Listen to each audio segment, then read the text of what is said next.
Hi, and welcome to another episode of Can't Stop the Growth. I'm your host, Chad Peterman, and today we're going to dive into some audio from a recent episode of our Future Leaders Series meeting, and it revolves around the subject of creating that self-image. This talks a lot about crafting that self-image and then believing in oneself to achieve what it is you are looking to achieve. We'll jump right into that and hope you enjoy. And I think the biggest thing is related to kind of self-image and the concept of being happy along the journey is how do we then translate that into being a leader? What does that look like?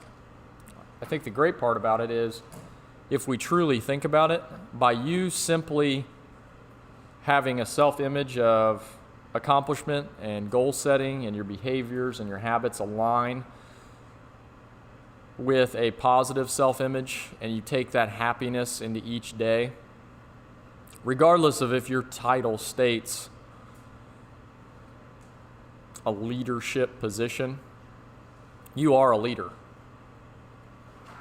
We've all talked about it. I mean, how many people do you know that have, based on, self-image, being happy, how many people, would you say the majority of people out there in the world struggle with that?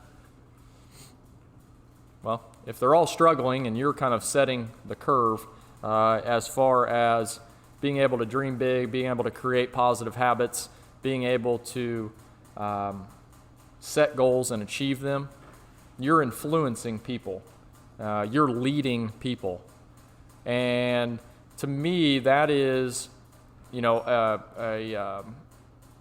was in college, we had leadership classes as part of that our football coach taught. And so in the off season, we would do these. I think they were like once a week.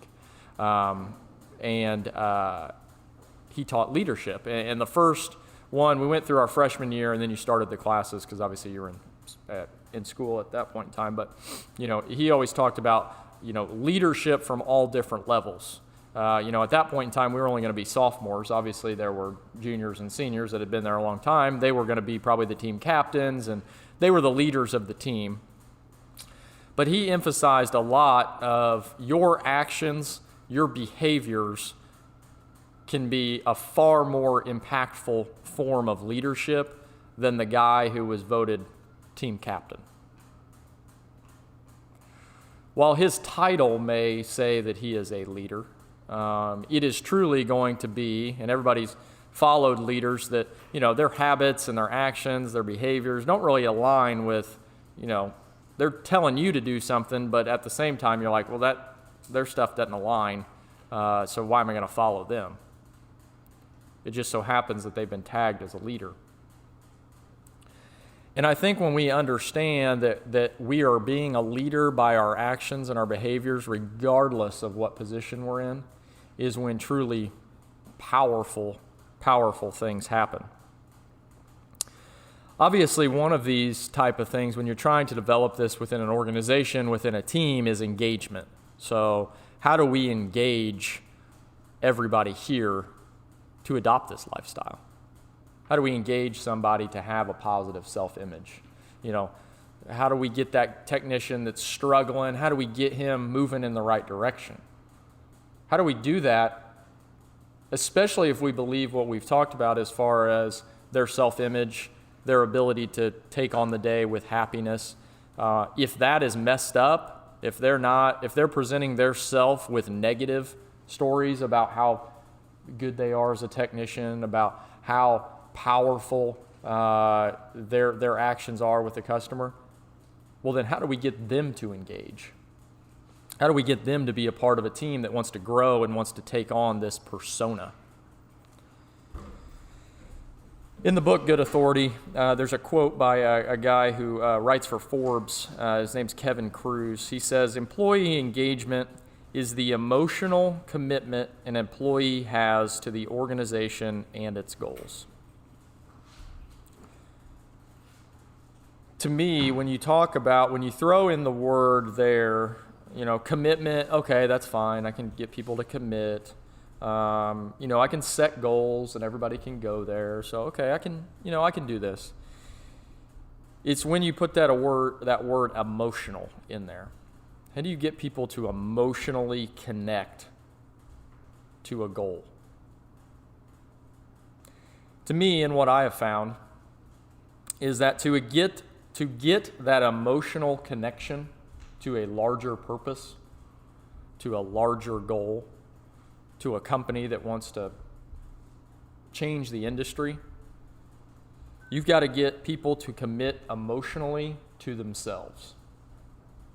You've got to get people in a place where they understand that you are engaged with their success. The same thing goes for a customer. If you want to be successful as a technician, if you want to truly help customers, you have to invest in their emotional commitment. How are we going to affect the lives of our customers? We do that through a number of ways, through education, through showing up on time, through going through a proper greet step, through looking over the entire system. All of these things are things where we attempt to, and we're not perfect at it, we're getting there. We'll never be perfect, we'll always be working, but we're getting better and better at understanding that we need to engage with that customer. We're not just there to look over the unit. We need to engage with them. Find out what's giving them trouble. Where can we help them? If you're a heating guy, do they have any plumbing problems? You may not know the answer, but we got people that know the answer. If you're a plumber, are they having any heating problems? No, I'm good. Okay, perfect. Here's some things that can help. And all of those things, when you talk about engagement, whether it be with a customer or whether it be with someone internal, you have to engage with them first. And so, he points out in this book that employee engagement is so one-sided. When they do any sort of, study or, percentage or whatever it may be, it's always, well, how engaged are your employees? And when we talked about this in a manager's meeting, it was all, how engaged are you as a manager in your employees? How engaged are you with your team? Are you having the sit-down one-on-ones with each technician? Are you understanding what their struggles are? Are you complimenting them on their success? Are we doing those things? Because ultimately, that team member's engagement is dependent on your engagement as a leader. Why would they engage in something bigger if they thought that no one cared about what they do? If they thought no one cared about their success, if they thought no one cared about them getting better, why would they do that? Why? I wouldn't. I'm sure you wouldn't either. I don't want to be a part of something that's like one-sided. Like you want me to be engaged, but you're not engaged back. It's not a good spot to be. It's not a good relationship. So as leaders, how do we create that? And how do we get out of our own way? How do we dispel oftentimes some of these myths or preconceived notions? How do we get those out of our mind and focus on engagement? In the book, he talks about, he calls them kind of the myths of employee engagement. I can't find good people. Nobody cares as much as I do. I can't afford to invest in this person if they're just going to up and leave. We just need better systems. That's all we need. There again, I find it funny, and people there again probably don't like my answer, because in our industry especially, finding plumbers, finding heating guys, all of this is, everyone's kind of saying is, oh, we can't find good people, can't find any plumbers, can't find any heating techs. And to me, those people are the people that are failing to engage with their people. We found a hell of a lot of good people. Sorry to burst your bubble, buddy. But we're finding good people all the time. I'm always finding good people. Why am I able to find those people and you aren't? Maybe it's you. If you refuse to engage with the people that are on the team, the reason you're not finding any good people is because they're not going to ever engage with you because you've never engaged with them. I always find it funny. So this is an interesting concept. When I think back of all the people that have worked here, all the people that work here now, I don't know that we've ever, and I sit on the majority of hiring, and we've never hired somebody and said, God, they really suck, but you know what? We're going to give it a whirl. They are pathetic, but you know what? Let's go ahead and bring them on. Let's go ahead and do this. Let's go ahead and give this a try. No, we've never said that.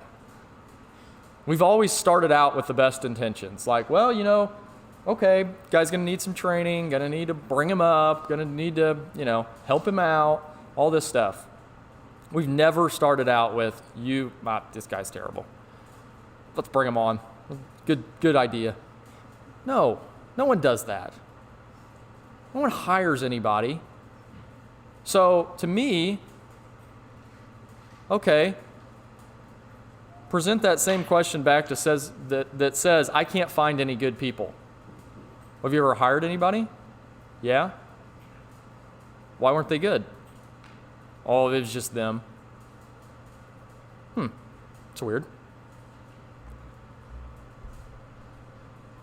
Have you ever invested any time in the guy? No, probably not. What kind of training did you do? Well, we sent him on a ride along with somebody, and I think he's good now, so he understands the iPad. He's ready to rock and roll. No, it doesn't work like that. Never works like that. It's a two-sided equation here.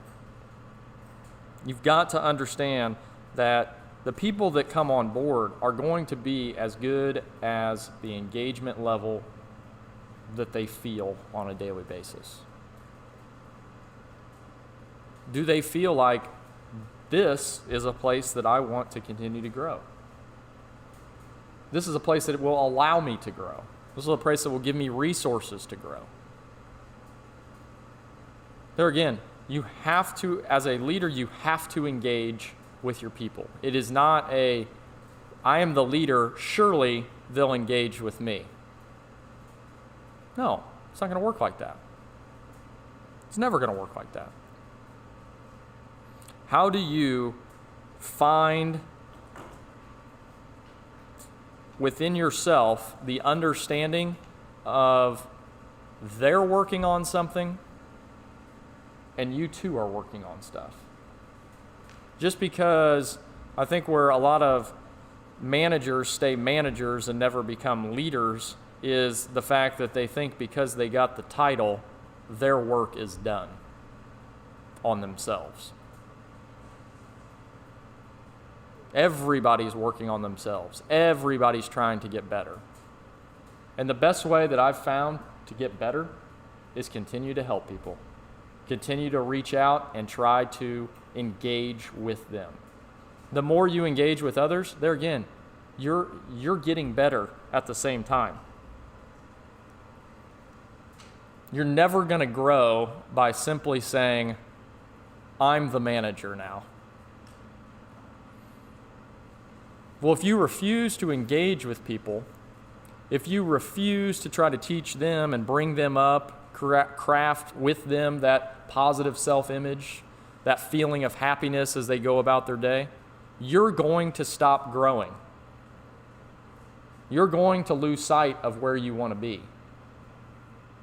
That's not a good spot to be. Because at that point in time, you're expecting the people who are following to keep growing while you're staying stagnant. This is a lesson I had to learn because my natural personality is I'm kind of an introvert. I can hang out at home. I don't need to go out. I'll just stay over there in my office and never, I just stay there and work on stuff. That's how I used to be. Like, if I could just find some time just to sit here. And what I learned is that if you want to grow a company, you've got to grow people. And I'm not going to grow any people sitting in my office. And you as a leader are not going to grow your team. You are not going to be viewed as a great leader until you start engaging, until you start impacting people. People on your team, people not on your team, people on a different team. Always talk about helping people. Helping people will allow you to grow. There again, it's the best thing because you don't have to be selfish. You can be unselfish, but at the same time, you're serving yourself too because you're growing, you're getting better. Things are happening. And it's all right. You can change. If your personality is introvert, and I just would rather, you can change that when you align your goal with where you want to be. The key component that I really want to get across is in this leadership, if you view your role as helping someone be happy, helping someone set some goals out there that they can achieve, you won't ever have to worry about being a great leader. You'll be it on a daily basis, I'm telling you. Really dig in. Really dig in with somebody, that you can see is struggling. You can see he's having a hard time. And help them. Even if it's words of encouragement, even if you don't even know what they do on a daily basis. So, you're not going to, process-wise, you're not going to help them because they obviously know better what to do. But can you pick them up with a, hey, how's your weekend? Or, hey, let's go. Let's make it a great day. There again, talk to people. Find out what's holding them back. Find out how you can help them. Encourage them.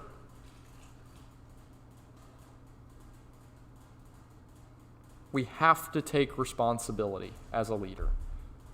And to me, there's no greater responsibility than it's my responsibility to lift everyone here up. And it doesn't matter what position you're in. You can lift somebody up tomorrow, the next day. Write it down. Who are you going to lift up today? Goal achieved. Habit created.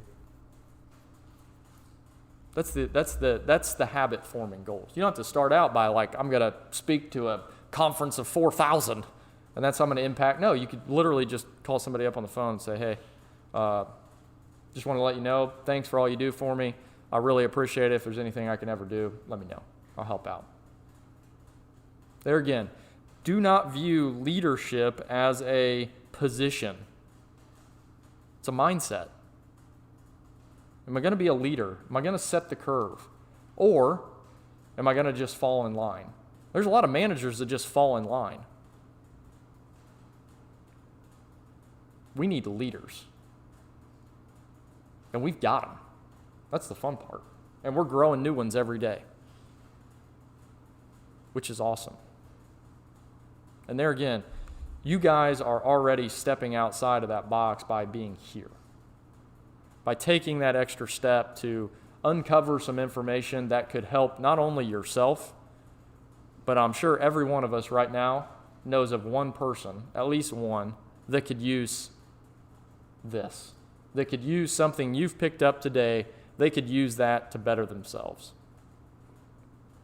They could use that to impact their self-image.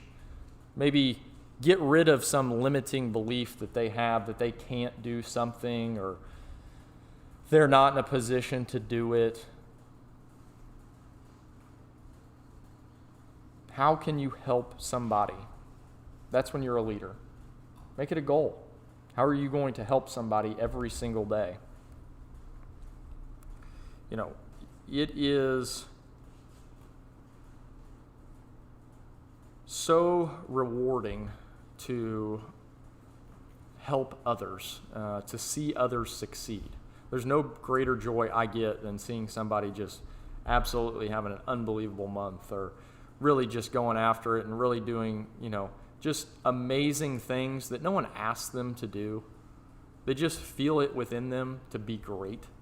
They feel it in them to just raise the bar. And they do it, I know that they do it, not because of themselves, but because it's going to help somebody else here. That is what I love about what we are creating here. It's not everybody out for themselves and let's get, we'll celebrate whatever it is. No, it's just people coming together to help one another. And that's what we're all in it for. Set our own goals, personal goals, and get there. And we're going to do that with help from others. And this is obviously, as I talk about it, it seems like I hit on it each time I talk and each time that we communicate this stuff, but it is truly, truly powerful. And when you can see the impact that you have on others, regardless of what you do, there again, don't be so hard on yourself. You can make an impact in a very small way. It takes very little time. But the result of you taking the time to do that shortly will more than likely have results and outcomes that you may never even see, because that person may go on to do something great. They may go on to be a wonderful leader. Well, there again, you had a small piece in that. You had a small piece in help crafting that self-image that they have of themselves because someone believed in them. Someone gave them the chance. Someone showed them that they can do it.